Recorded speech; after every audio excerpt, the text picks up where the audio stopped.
Great, thank you.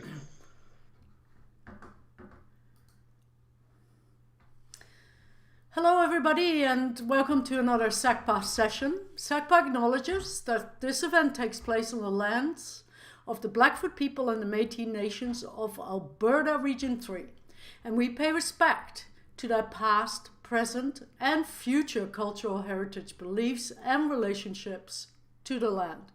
SACPA is very thankful for the continuing support we receive from the University of Lethbridge Shaw Spotlight and the Lethbridge Herald. I would like today to introduce our speaker, Keith Hirsch. Can solar energy breathe new life into abandoned oil well sites? Keith is a fourth generation Albertan, second generation in the oil and gas industry, and the originator of the Renewable project. Over the course of his career, he provided research support for in situ oil sand productions, managed software development, and played key roles in several consortia. Keith was introduced to renewable energy technology in 2003 while visiting extended family in Denmark.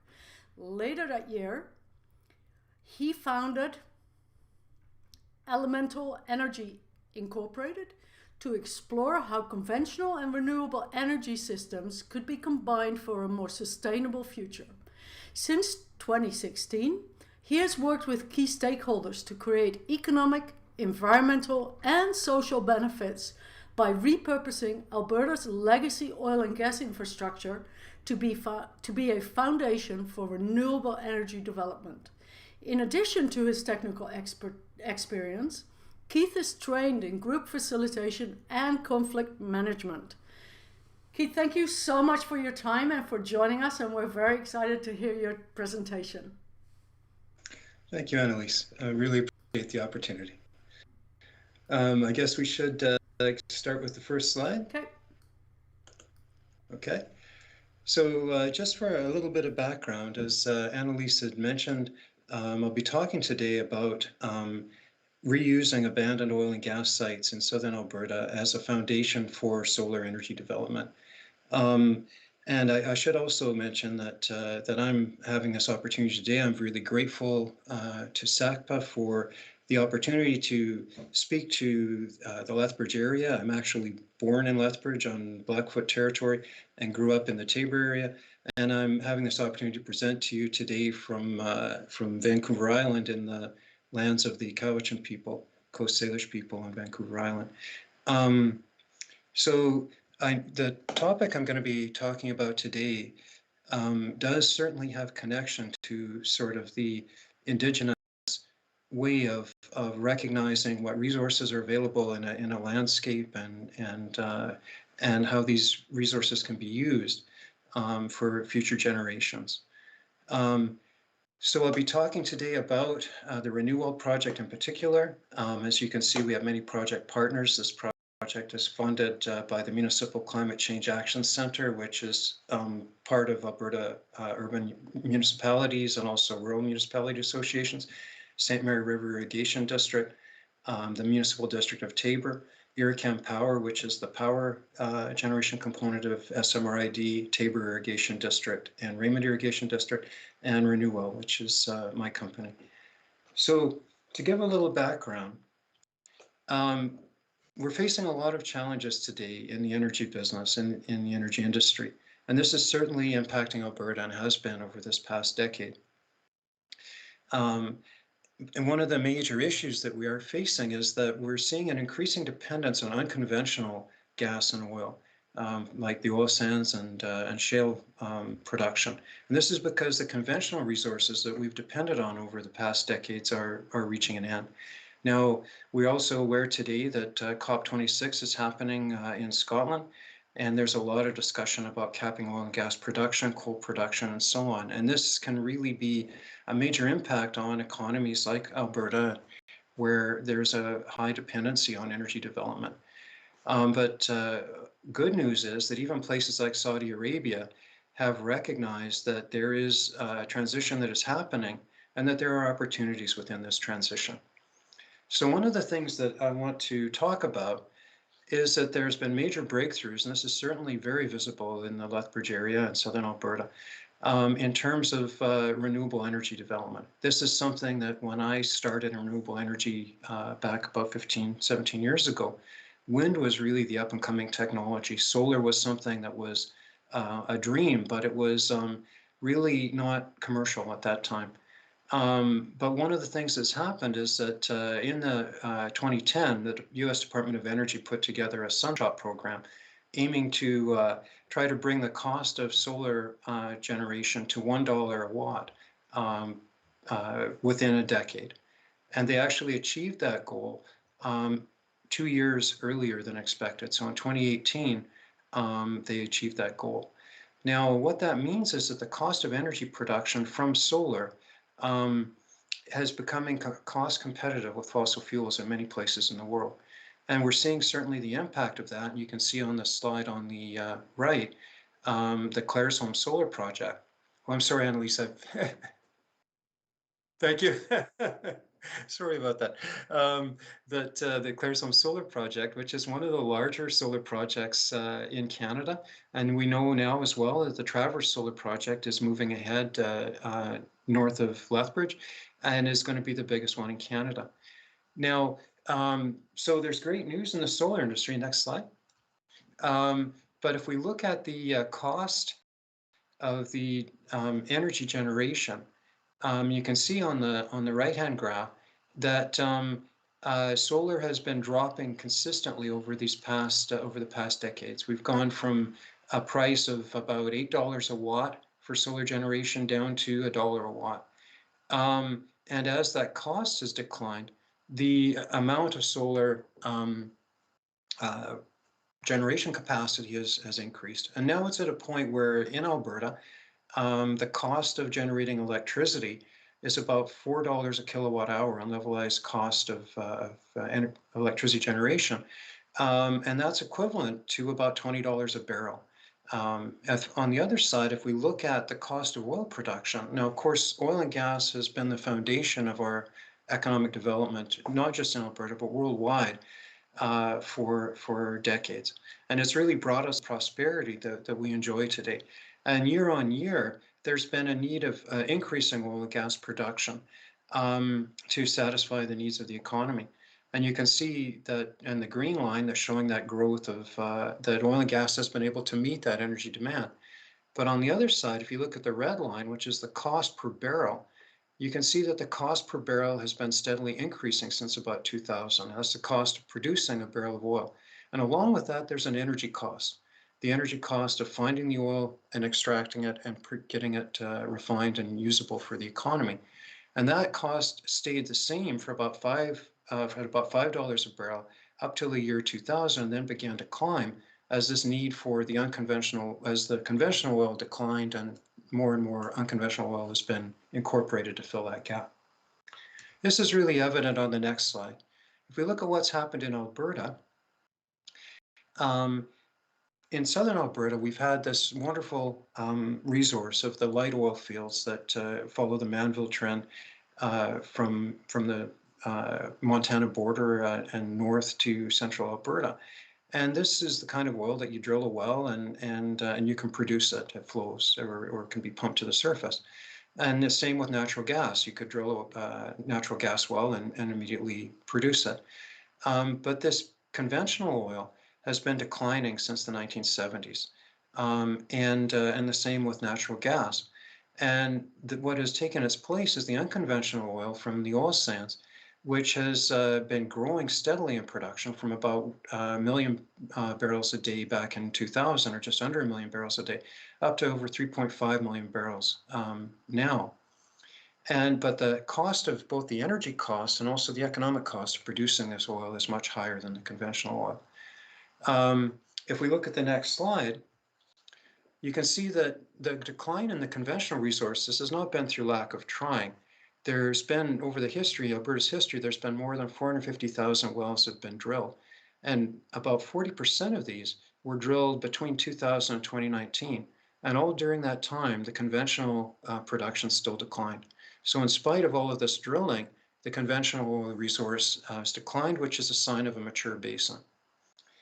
So if we go to the next slide, the impact of that is evident. We see rising production costs for decreasing return in Alberta. There's now been more than 95,000 wells that need to be abandoned. 160,000 leases need to be reclaimed. And that's on the order of 320,000 acres of land that's tied up under inactive oil and gas infrastructure. Conservatively, there are more than $35 billion in lease liabilities for cleanup. There's been $245 million in unpaid property tax to rural municipalities last year. And there's major increases in landowner compensation claims from the Alberta Surface Rights Board. So this is a significant problem. And part of that, my hometown being Taber, and also we still have still involved with the family farm south of Taber, we've seen this impact firsthand. Fortunately, the oil and gas company that is leasing land on our farm is one of the better ones and still paying taxes and lease payments, but we know many of our neighbors are not in that situation. And we can see that there's a tremendous amount of liability that is there. In the MD of Taber, there's over 10,000 wells in the municipality, and today there's only about 25% of them still producing. And only less than 40% of them have actually been reclaimed and returned to a usable state. So there's a large number of, a lot of land tied up under these inactive facilities. So the good news, as I mentioned earlier, is, next slide. Thank you, Annalise. As I mentioned earlier, there's this great news that we're seeing increase in solar generation, and the costs in Alberta are reaching a competitive point from a worldwide basis, which is why we're seeing this kind of investment. But one of the issues typically in solar is to get the costs down. The preparation work for actually, getting leases in place, doing all the environmental work, getting the power connection, all the things have to happen for a project are very similar, whether you're talking a small project or a very large project. So in order to keep the costs down, these project development costs are prorated over large projects so that that expense is tied against a larger generation volume. And what happens in that case then is it needs major land allocations, and this can take land away from agriculture. It often needs transmission system upgrades, which I'll talk about later, which has a cost impact on all consumers in the province. And it frequently relies on experienced or out-of-province companies or crews for expertise. So what we've done in terms of this renewal project is we basically looked at the opportunity of taking some of these abandoned oil and gas sites, which already have service roads, they already have power connections in many cases, and they're sitting on land that is been prepared and in good position for power generation in southern Alberta, and be able to reuse these sites for solar rather than starting with a greenfield project. If we look at a comparison, one of the phases of the Traverse project was originally posted as a 400 megawatt development, and it would sit on about 2,000 acres of land. Likewise, if we converted only 25% of the inactive leases in the municipal district of Taber, we would be able to achieve that same 400 megawatts without disturbing any additional agricultural land. One of the other side benefits of this is that there's been already a carbon debt in preparing the site for oil and gas. There's been the diesel fuel expended to build the roads. There's been the construction costs for the infrastructure tie-in and all these various things. And then as well, to go in and reclaim that back to its initial condition, you have to take the roads out, take out the power lines. There's carbon debt associated with that. Likewise, with putting in a greenfield solar site, there's all of the preparation work that has to happen with construction and so on that has a carbon cost. So whether you're talking economics or whether you're talking environmental, there's a lot of advantages for using these distributed smaller scale projects. Next slide. We had that concept back in 2015, and it's been a long process to try to bring it to fruition. A big part of that came about when we were able to look at an orphan well site location in the MD of Taber to look at our first pilot, and this was back in 2018. But when we went to do this, we went to the municipality and found that there was really no framework for municipalities to be able to approve development of this site conversion approach. So we were able to get funding from the Municipal Climate Change Action Center and worked with the MD Municipal District of Taber to put together some best practice guidelines from Alberta municipalities. And as part of that, we did major stakeholder engagement with a variety of groups, which I'll touch on in a moment, but all across the board to come up with a framework to facilitate this work. Next slide. One of the key groups that we dealt with were landowners, because of course landowners have to have the opportunity to determine what should happen on their land. This wasn't always the case with oil and gas, of course, because the province owned the resource, and so landowners had to allow that development. But with the renewable energy industry, that isn't the case. Landowners have the complete say on whether they're going to accept projects on their land or not. When we did the consultation with landowners, we found that 93% felt that this cleanup of oil and gas sites is a high priority and needs to be addressed. And 86% were supportive of renewable energy projects. 83% were interested in just at least moderately or strongly interested in hosting a solar project on their lands. And 73% felt that the project of this conversion of the abandoned oil and gas sites to solar would be beneficial. And there was no respondents that felt that this would be a negative way to go forward. So with the landowner support, we consulted a number of other stakeholders. The Alberta Energy Regulator, who had actually been involved, AER was involved from the beginning of the project in 2015. The Orphan Well Association, Alberta Agriculture, Alberta Environment and Parks, the AUC, and EQUIS, of course, a rural electrification utility, and renewable energy industry. And we had strong cooperation from all of these sectors. We got, through the course of the project, increasing support from the oil and gas community, as well as the increasing dialogue with the electric utility sector. Next slide. So when we completed this policy part of the work, there was a competition opened up with Alberta Innovates and the Municipal Climate Change Action Centre to look at a municipal community generation challenge, where 43 municipalities submitted proposals for funding to look at projects that could be done to bring community generation solar into fruition. And the Municipal District of Taber was one of 2 projects that was awarded, and we received $2.1 million in funding from the province to facilitate the pilot development.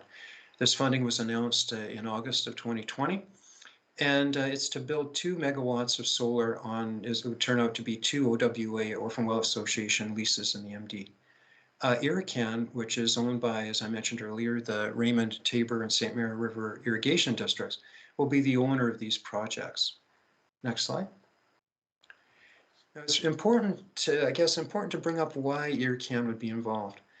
Now, Irrigation already operates 3 run-of-river hydro stations on the main canal, and they have 2 large microgen solar projects.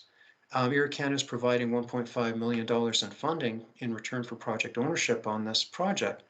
And if we go to the next slide, I think it'll become clear why they would be involved.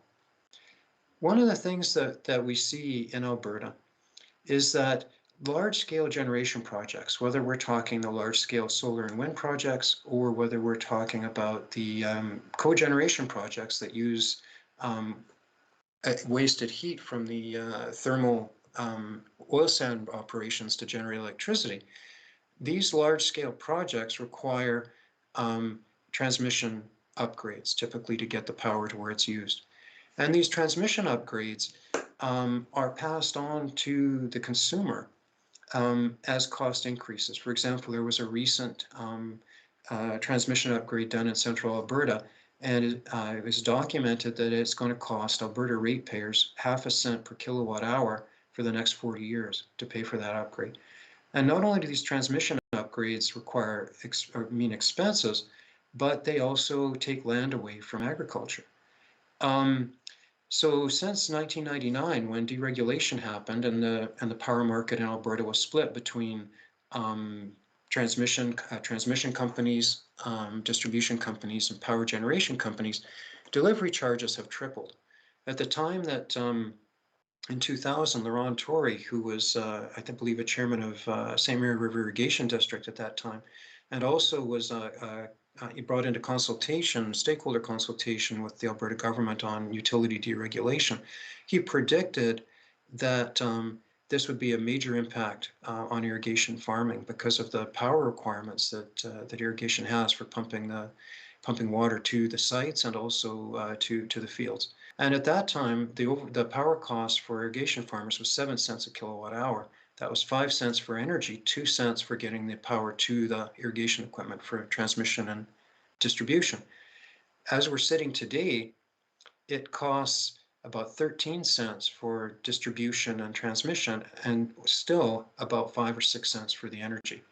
So this transmission and distribution cost increases have been a tremendous economic impact on the irrigation community. Next slide. And this is increasingly important because as a product of this change in climate that we're seeing hotter and drier years. And hotter and drier years increases the demand for water, for irrigation, which means that there's more energy expended in pumping that water. Fortunately, the irrigation districts in southern Alberta are some of the sunniest areas in the province, and there's a terrific alignment in between the hotter years and drier years and the greater solar energy production. Likewise, irrigation districts are doing a tremendous job in reducing evaporation and shepherding water use, stewarding water use, so that they're able to meet the water demands. And it's really where they're stepping up as well and helping to provide power generated locally near where the power is being consumed, which reduces the need for transmission build-out. Next slide. So in terms of our projects, as I mentioned, we're building 2 just under 1 megawatt per location solar arrays on abandoned well sites. Our goal is to increase distribution power generation to support seasonal irrigation requirements. Each of these sites can support about 50 to 60 quarter section pivot irrigation systems for electricity demand, including the pumps to provide water for those systems, can conserve land for agriculture, accelerate the oil field reclamation, and provide an employment and economic diversification for the province, as well as tax revenue for the MD and electricity sales for the irrigation districts. So we hope to prove this concept, solidify the regulatory environment that's being created, and prove the capacity that we can offset transmission build-out requirements by providing power closer to where it's needed. Next slide. So the way this is going to look is, as I mentioned, we can get about 900 kilowatts, or a little bit over, on a 3.5 to 4 acre lease. Typically, the oil and gas leases are about a hectare. And so in this case, we're taking a little bit of extra land adjacent to the oil and gas lease. But each of these sites will generate about, together they'll be about just under 3,000 megawatt hours a year and save just over 1,600 tons of CO2 equivalent per year. Over the 30-year lifespan, they'll save over 25 tons of CO2 emissions. And because we're reusing these facilities, the cost structure is quite competitive with utility scale solar. Next slide. So in terms of benefits for the province, if only 10% of the inactive oil and gas sites in the province were converted to solar under this concept, it would be would make available over 31,000 acres for solar development without taking any more land from agriculture. The increased solar generation capacity would be over 6,000 megawatts of generation capacity, with the production of over 8 billion megawatt hours per year, and with significant CO2 savings. And so you can see that as well, it would be a tremendous employment generator. And we're working with Iron and Earth, which is a nonprofit organization that is engaged in retraining oil and gas workers to provide the workforce that's needed for this economic transition. Now, next slide. Beyond Alberta, the head of liability management for the Alberta Energy Regulator, Dave Hardy, was recently brought in, or I guess about a year ago, was brought in as part of the World Energy Council to look at this worldwide energy transition that's taking place and the impact that the existing infrastructure has on the transition. And it turned out, after an extensive worldwide study, that this oil and gas liability issue and its impact on reclamation and energy transition has the impact that there is over a $300 billion potential export market for this type of work. So I certainly, in my career, I owe the great opportunities that I've had to work, both in Alberta but also internationally, to the far-sighted policies that Peter Lougheed put in place to create an environment in Alberta where we were technology leaders for many years and recognized worldwide for that work, as well as regulatory leaders.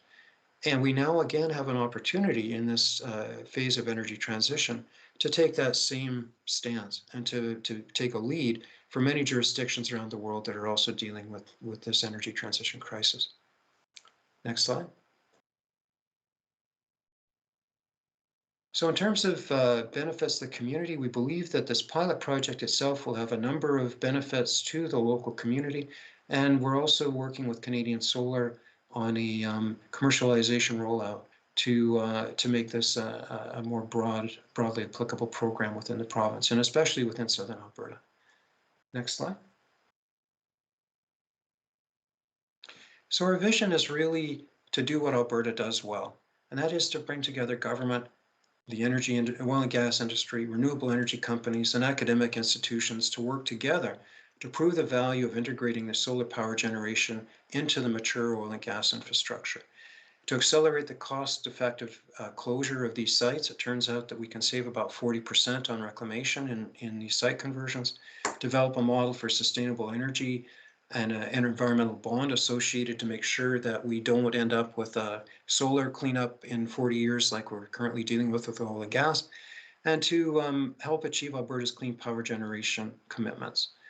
We want to work with retraining oil and gas workers to build this new infrastructure and to help Alberta be a worldwide leader in this next generation of energy development.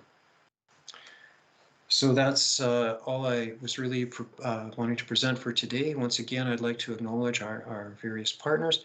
And as you can see, this is my past house in the Cowichan Valley, and this is what is really powering this is $600 in solar panels has made a big difference in what you can actually generate. And this is really, I guess, the punchline to the story. We're in a time of great opportunity, and I think Alberta's in a wonderful position to be in at this time. So thank you, and I'd be happy to, I'm really looking forward to the discussion. Thank you, Annalise, for shepherding us through all of that. Thank you so much for your presentation. That was fantastic. It's really great to hear that that there's work done on these sites to, move Alberta into a renewable energy situation, right? I'll jump right into first question. Knut Peterson, many thanks, Keith. Very informative presentation. Just so you know, Knut is Danish. Yes. So just to come back to to some of your family history there. One of the biggest problems with renewable energy is that it's not constant, i.e. nighttime for solar and no wind, even in southern Alberta. What do we do when that happens? Knut, that's an excellent question. And, my Danish cousins who got me really interested in this, my closest cousin was a power engineer for the city of Copenhagen. And during the time that he was, this was back in the early 2000s, when he was first showing me the major transition they were going through in the wind industry in Denmark. They were going from the small turbines that we were putting up here, like under a megawatt, and they were transitioning to larger turbines. And he actually was running district power plants in the city of Copenhagen. And he was in a constant stress state because when the wind would blow, they'd have so much power on the grid that they'd be having to take down the generating capacity of the district power plants. But then as soon as the wind would stop, they were trying to bring the power plants back up to capacity. And it was a major stressful situation. And one of the things that turned out very positive for Denmark as Denmark moved forward with the wind transition is they ended up signing an agreement with Norway that had hydro dams. And one of the issues that was happening in Norway was because of climate change, the hydro dams were seeing less water in the reservoirs. And so that Norway was starting to struggle with less available hydropower. And so Denmark and Norway signed an agreement where when there was surplus wind in Denmark, they would shut the hydro dams in Norway and and then allow the water to build up. And then if the wind stopped blowing, then they would immediately open the hydro dams in Norway, and the power would flow back not just to Norway but also to Denmark. We have the same kind of opportunity between Alberta and British Columbia. If we can improve that tie line network, we're facing climate change issues in the reservoirs, the existing mature reservoirs in BC. And we're facing challenges with generation capacity there. But at the same time, we're getting this great power generation potential, both from wind and solar, at the peak times in Alberta. The other thing that we're doing that's even closer to home is the irrigation districts. Irricon has a significant run-of-river hydro site near Chen. And that site has to have some upgrades done to it. One of the things that we've been talking to SMRID about is that during the time these upgrades are being done, it could easily be converted to a pump storage site. And so in other words, water from the lower reservoir during times of peak sun or peak wind, when power prices drop, or at night if the wind's blowing when nobody's using the power, that power can be used to pump the water up to the upper reservoir. And then when power is needed, that power can be released, or that water can be released and generate power instantaneously to back up the grid. This is much more, in terms of peak capacity, it's a bit more expensive than batteries in terms of the number of instantaneous megawatts. But in terms of long time storage, the megawatt hour cost on that is significantly lower than battery storage. So we have great opportunities with the irrigation world in southern Alberta, both in terms of water for power generation and also for the sun we have. And I think that's really our best opportunity to create a storage environment, as well as, of course, there's the work being done in hydrogen with being able to use surplus power from wind or solar to break water into hydrogen and oxygen, and then fuel cells to go back. But at this point in time, that's still quite a lot more expensive than the hydro solution. Thank you. Our next question comes from Laurie Schultz. Would you elaborate on the training at Medicine Hat College to transition oil and gas workers? Are there existing skills of oil and gas workers transferable to these projects? Absolutely. That's a really good question, Lord. As you know, my background is oil and gas. And one of the things that I really became aware of as I started in this renewable energy work is that in reality, the two disciplines, the two industries are very much aligned. In both cases, you're effectively looking for the best places where the resources are located, and then you're looking for land for development, and then you look for the tie-in infrastructure to get your product to market. And so right across the board, whether you're talking about the engineering skills, project management skills, construction skills, or technical skills for modeling expected outcomes and so on, all of these skills are very transferable. And we started partnering, in fact, about 5 years ago at the early stages of this project, we started partnering with a nonprofit called Iron and Earth. And Iron and Earth was created by oil field workers, oil sands workers, who were facing unemployment during one of the downturns. And they decided that they recognized that the same kind of skills were needed for renewable energy as for oil and gas development. And they started lobbying and put together an organization to do fast retraining. So rather than going back and having to do your entire training for a specific skill, they help bridge the gap in between the skills that the oil and gas workers already have to upgrade them to just the things that they need to know to transition into the renewable energy business. And this is really one of the most, I think, a very powerful edge that Alberta has and Canada has with the work that Iron and Earth has done in bridging that gap. And now within our own project, within this renewal pilot, we have also with Medicine Hat College, which has been a leader in renewable energy skill training. And they're partnered with Iron and Earth to take a new course that's been developed that is going to bring within the first pilot phase, as we're building the pilot project, there'll be 15 workers going through that skill training program.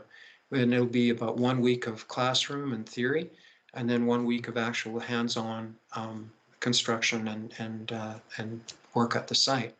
So that will align with our construction probably in the it will be in the spring. And as well, we have a strong mandate to bring in Indigenous workers along with oil and gas workers who are underemployed at this point in time to make sure that they can get these skills to work in this new environment. That course will then, once it's been proven in the pilot project, it will be rolled out as a continuing offering to bring people through these, to find the skills that they need to work in the new environment. Our next question comes from Ian Hurdle. Hello, Ian. Nice to see that you got on today. India has a program that is installing solar panels over canals that allows bifacial capture and decreased canal water evaporation. Could you care to comment, please? Yeah, that's an excellent idea. There are major benefits for, in terms of land use and also, the reflectivity of the water for bifacial panels and the reducing evaporation. It is something certainly to look at within the province, especially on areas that are artificial reservoirs and that would not be disturbing the aquatic ecosystem. And also at the same time, one of the things we have talked a little bit to SMRID about this, but one of the issues that they're also looking at is using pipelines for a lot of the canals to even further reduce evaporation. So it's definitely a pro and con, and I think it's something that should be looked at into the future for sure. When you say the province, how worried or excited or are you about the political landscape in Alberta in terms of supporting this right now? Yeah, it's one of our biggest challenges. The polarization. We've seen polarization in the energy industry in Alberta that is much greater than many other jurisdictions. If we look around the world, I was at a conference in Calgary, in fact, 2 years ago, and one of the European division presidents of Shell was speaking at that conference in Calgary, and he made the statement that Shell has been a leader in the energy business for the past 100 years. And they intend to be a leader in the energy business for the next 100 years, but it will not be in oil and gas. And he was speaking very strongly about the transition that Shell is committing to make into renewable energy. And you see that in terms of strategic purchases that they're making in providing consumer electricity and charging stations through Europe. They're also investing in renewable energy. We see this as well with, of course, Ørsted, what used to be the Danish oil and natural gas company. Natural gas company is now the world leader in offshore wind. Statoil, which is now Equinor, is positioning themselves as well as a world leader in solar and wind development. Unfortunately, the same opportunity has not caught on in Alberta yet. And we still see a strong polarization. And in my experience is a lot of this, I believe, is political. One of the things that I still have a big challenge with my oil and gas colleagues is this a lot of misinformation, both about what the future of oil and gas will be over the next 40 years, even without environmental regulation, and also a misunderstanding or a lack of understanding about how far the technology has moved in things like electric vehicles and renewable energy. So I think one of Alberta's biggest challenges right now, Annalise, is the political polarization. And we need to find ways to have conversations that can show the benefit. I mean, on the other side of things, when I look at the renewable energy business in Alberta, if you look at some of the top players like Greengate, for example, many of these top players are people who've come out of the oil and gas industry, and they've used their skills to become leaders in renewables in the province. And if we harness that, if we really, can bring people to the table and let people use their skills in this transition in a constructive way rather than, spending money on polarizing, I think we have a much brighter future ahead. Okay, our next question comes from Mark Goodall. Are the panels that are being installed static, or do they pivot to best align to the sun? That's a very good question. We started off, as you know, if you have trackers which align the face of the modules to the sun, you get a significant increase in power output, typically 10 to 20%. And we did look at that initially for these projects, but for the size of projects, and actually, as you may be aware, we're in the middle of a supply crunch right now with worldwide solar. We're in a very major post-COVID recovery, and a lot of supply chains are stretched. Also, there is somewhat, Irrigation has a solar site south of Bow Island where they have dual axis trackers, and their experience with that has been a bit complicated. The dual axis trackers, a bit more maintenance complications with them. Sometimes they've had some problems there. So from a O&M perspective, they were a bit leaning towards the fixed racking, and then with the current supply environment we have, we did elect to go with fixed racks. So we have a fixed tilt system we'll be putting out. But as a partial compensation, we will be using bifacial modules. So there is some of the energy picked up from reflected light behind the panels. So the loss of energy from the late summer evenings that you would completely lose from forward-facing panels, we recover some of that with the bifacial modules. But it's a very good question, and I think future projects will probably use the trackers. Knut Peterson has a follow-up. While I'm fully in favor of utilizing energy trade with BC and other areas where stopgap energy may be available, it arguably does require more power lines. And what are your thoughts on that? Yeah, exactly. Knut, you've hit the nail on the head. And this is where I think if we can do the local things like the pump storage in the hydro dam systems with irrigation districts and so on, that is a superior solution. And maybe this is where hydrogen or some of the other storage methods like there's gravity storage, weight drop systems and so on that are coming along pretty quickly. And I think that this is really a big part of our answer because as you point out, the weakness with things like using the hydro dams, which I do think is significant, but the weakness there is the more distance there is between where the power is generated and where it's used, the more need there is for the land for these transmission lines, the extra costs are involved, and also it's a risk in terms of infrastructure. If you have a fire in BC, for example, that took down the power lines, you would lose power in Alberta.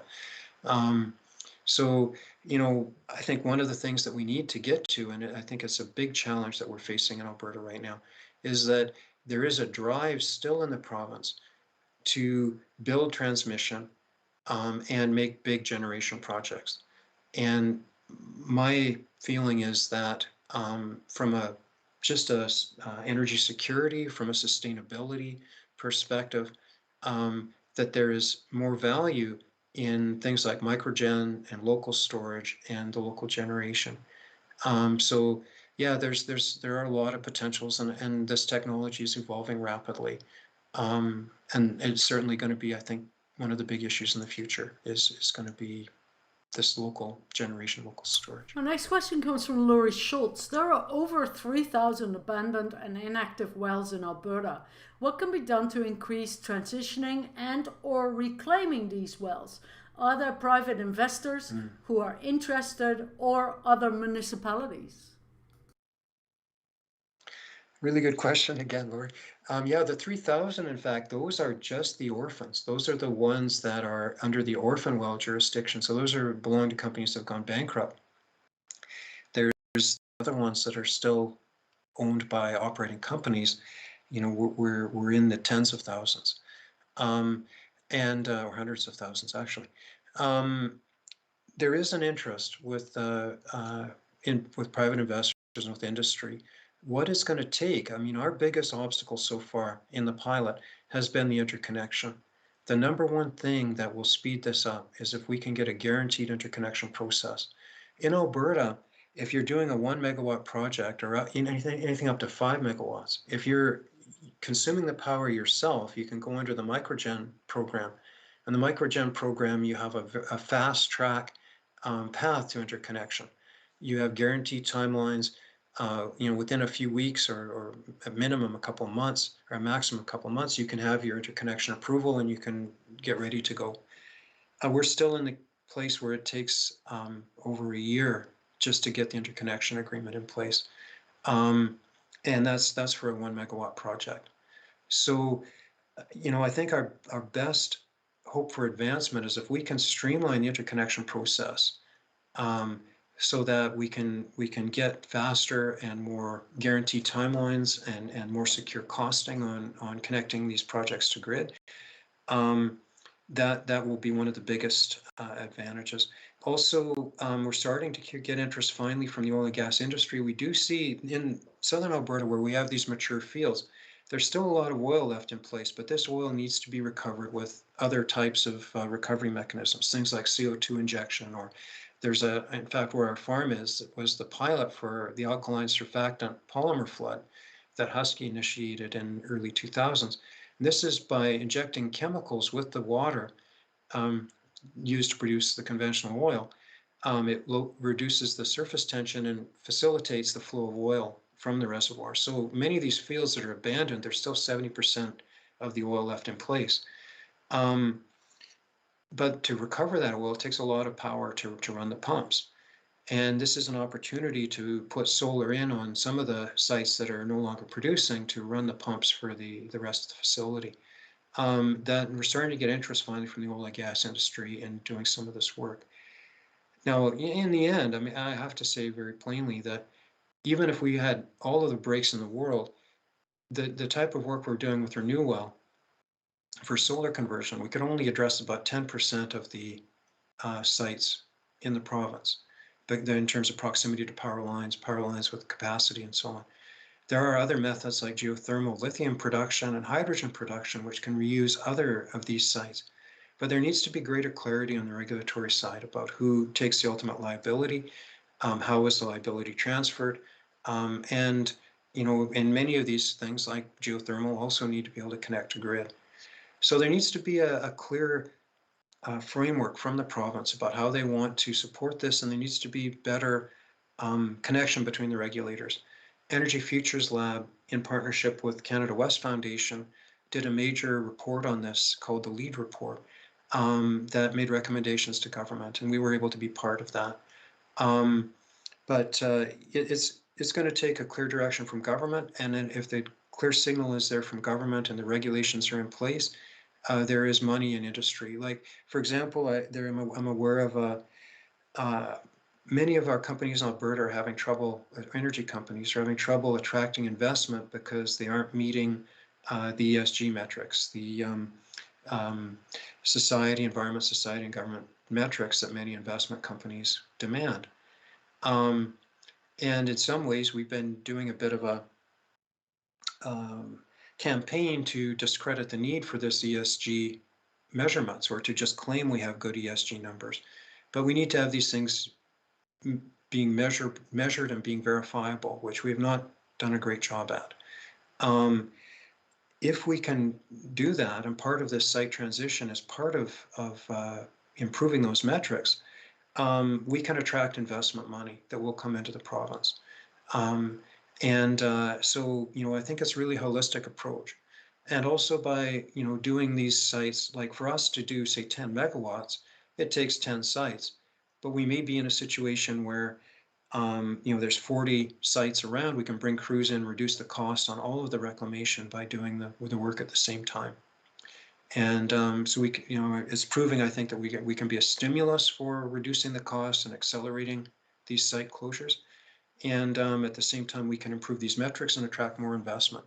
but really it's going to come down to a strong signal from government that they want to support this activity. Okay, Knut Peterson has some comment. You are familiar with Yes. Perry Perry Potato Farm in Chin.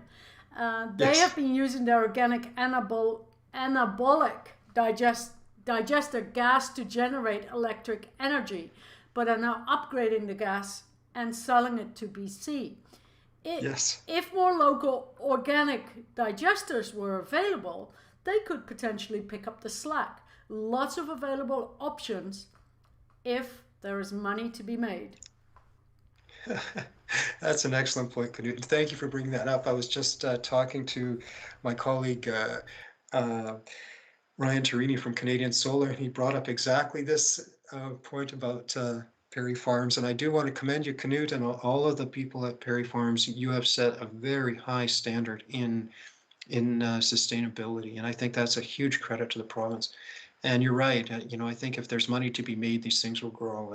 And I really appreciate Perry Farms' leadership and the kind of work that's being done. We do have tremendous opportunities in the province. We just need to do more.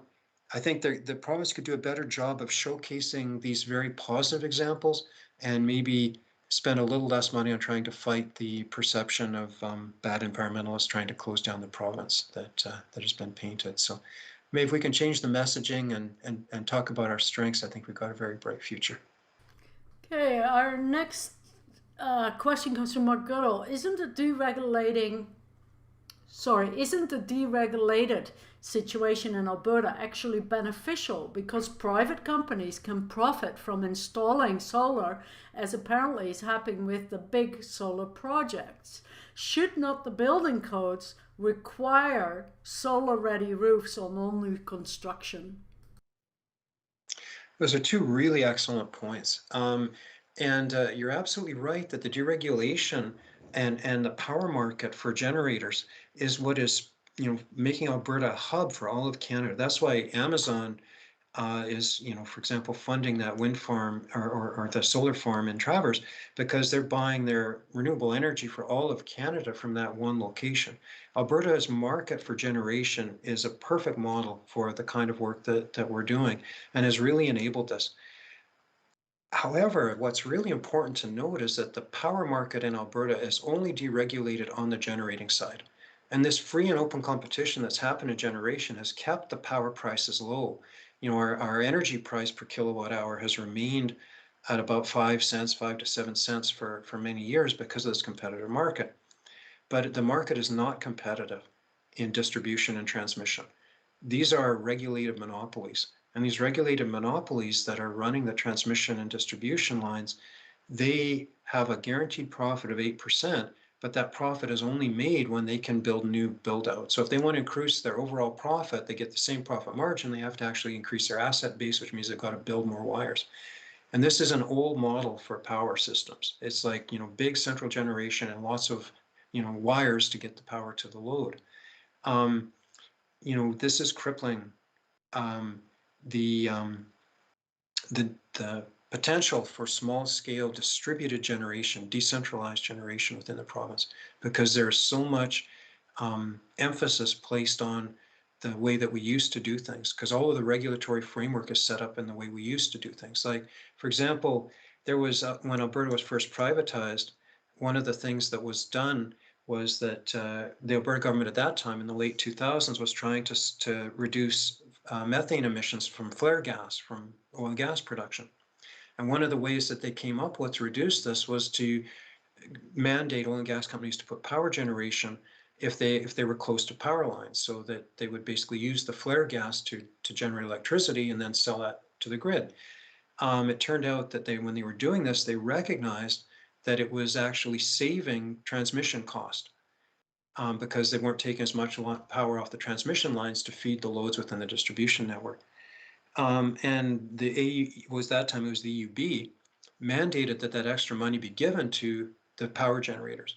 So for a long time in Alberta, we had that same rule apply to solar generators. If you were generating solar in a distribution network, you got the credit for the savings on transmission that the other customers in the distribution network would have otherwise paid. So they still paid for transmission, but they paid it to the local generation.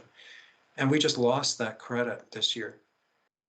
So there's been more and more push to centralize things into these monopolies, in fact, which are not even owned by, for the most part, by Albertans, are owned by U.S.-based companies, and to consolidate profits there rather than creating an opportunity for distributed generation within the province. So it's a big challenge. And I do really like the idea of mandating the construction codes to be able to have things solar ready. I think that's a big part of where we can go in the future as well. Excellent, thank you.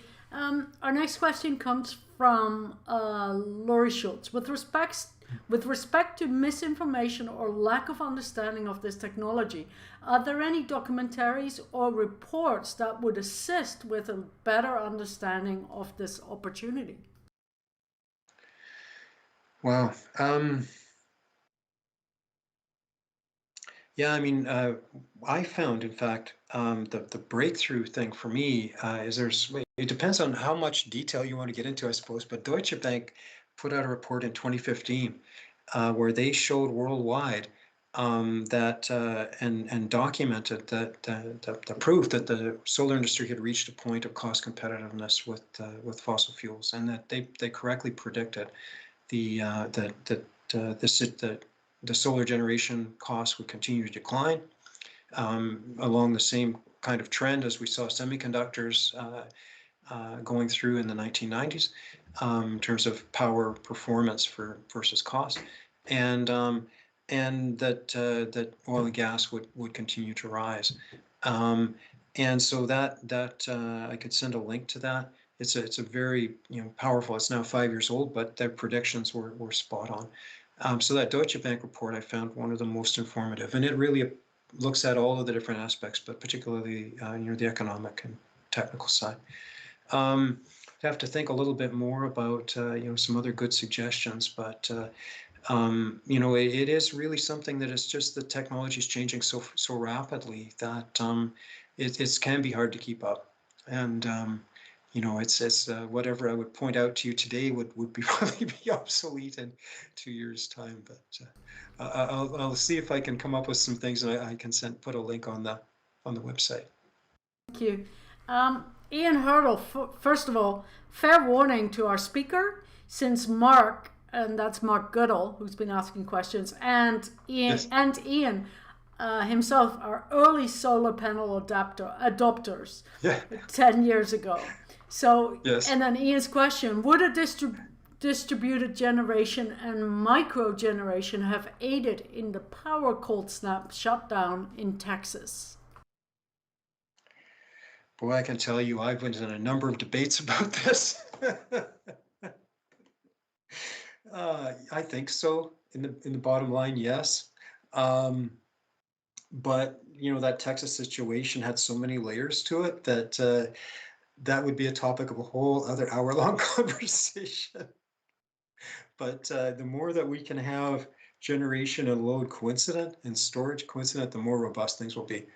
And one thing for sure, living here on Vancouver Island, we live on the Maple Bay properties, which is partway up Mount Suhalem, and we do, in the odd time we get snow, we get power outages, and we have a plug-in Prius, which has a 6 kilowatt hour storage battery on board, and I've got an inverter which will certainly keep our lights on if we get power outages. So the more that we're seeing these transitions, things like the Ford electric pickup, and Toyota just announced their RAV4 full electric, but that they're surprising everybody with.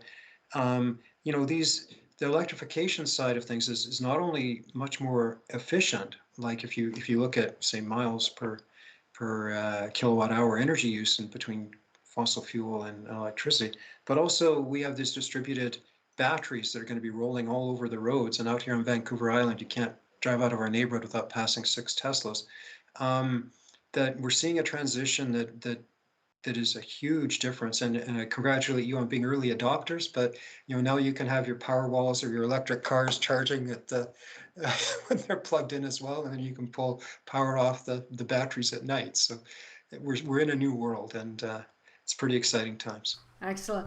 Laura Schultz says a follow-up. Is there a document called Orphan streaming on GEM that would provide further information?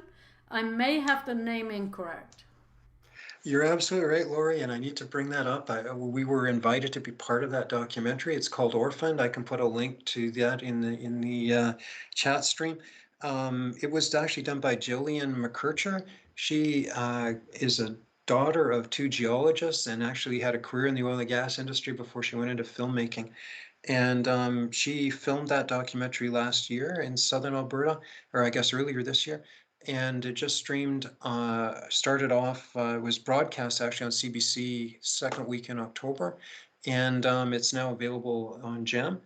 And it's a beautiful work of art, but also highly informative about the situation in Alberta.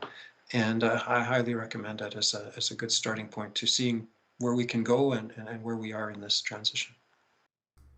Excellent. Thank you. And that's it for the questions. Thank you so much for your presentation, Keith. Do you have a take-home message for our viewers? Well, I've been thinking about that, and I guess my take-home message would be that we have tremendous opportunities ahead of us. There's a lot of gloom and doom about where the province is, and I recognize there's a lot of people going through struggles.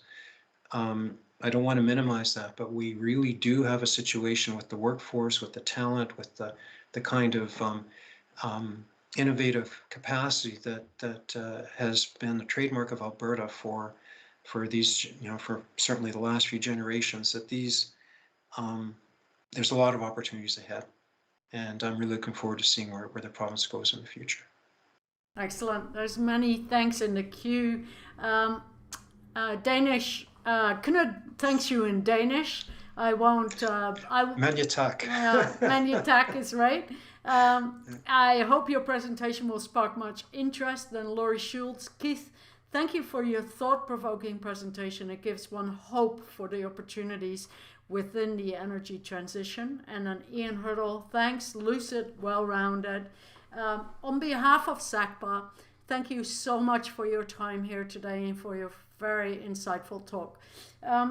And for the folks at home, I hope you'll join us next week with Lauren Fitch, Insights on Ecological Effects of Coal Development in the Eastern Slopes. That's on Wednesday next week, because we are honoring November 11th, Remembrance Day. So we have moved our session to Wednesday at noon Alberta time, and I hope you join us then.